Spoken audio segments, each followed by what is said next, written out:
Hi, this is Richard Lynch. You're watching Limerick.com, and today we're in the People's Park, and I'm here to speak to Jonah Malone and her daughter Maya Malone all about CDKL5. What is CDKL5?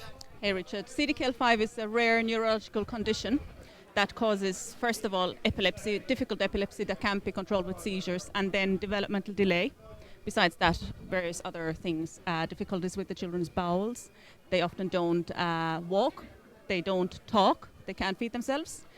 They often have scoliosis, they have problems with sleeping, they have problems with their eyesight, and on and on and on. It's a very rare condition. There's about 800 people diagnosed with the condition at the moment in the world. And in Ireland, I know personally of other 2 families, but I believe there are 6 all told in Ireland. Can you tell me how does it feel and what's the daily process of raising a child with CDKL5?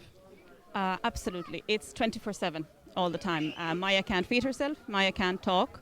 Maya needs to be brought to the toilet. Maya needs to be dressed up. So one of us needs to be there all the time. Her daddy is the full-time carer. I go to work, but thankfully we have daddy who is there. So everything needs to be done for Maya. She doesn't really play. All she wants to do is interact with people. So when she's at home, there is really very little we can do. We need to be with Maya because she needs to be, as I said, toileted, dressed, brought to bed, and then when she's at home, she wants to just be cuddled. And who's funding all this huge cost that you're incurring in taking care of Maya? So far, we've been lucky. We have a private insurance, but medical card has covered all of them so far. And before we had the medical card, the private insurance did cover it. So far, we have been lucky. And any equipment that she has, we have been able to get. It's very slow.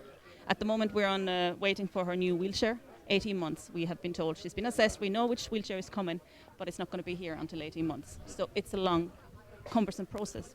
But we seem to get there in the end. What is Maya's long-term life going to be like? Well, it's going to be riddled with all kinds of problems. In this last month and a half, we've had about 5 different appointments at hospitals. So we're constantly in hospital for something. Last week she had a small operation to remove a cyst from behind her ear. She was at the hospital. Next week we're going to go in and start hormone replacement therapy for her because her puberty has started and it's too early for her because that's going to start interfering with her seizures. Following week we're going to Temple Street Hospital to talk to a surgeon about a bowel problem she has. She may need some surgery on that. So it's continuous appointments. So it would be hard to hold down a full-time job. 2 of us, one of us needs to be there. But talk to me, why did you come up with this premise today?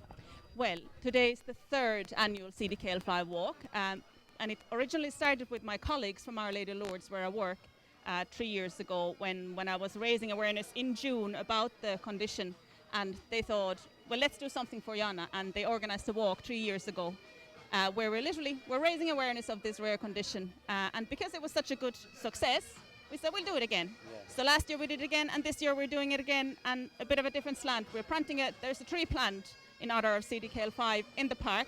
And from here on end, next year, I'm hoping that we start the walk at the tree and finish at the tree again. This is Richard Lynch, this is Jonah Malone, and we're here with her daughter Maya, and we're talking about CDKL5. We're going to see you soon.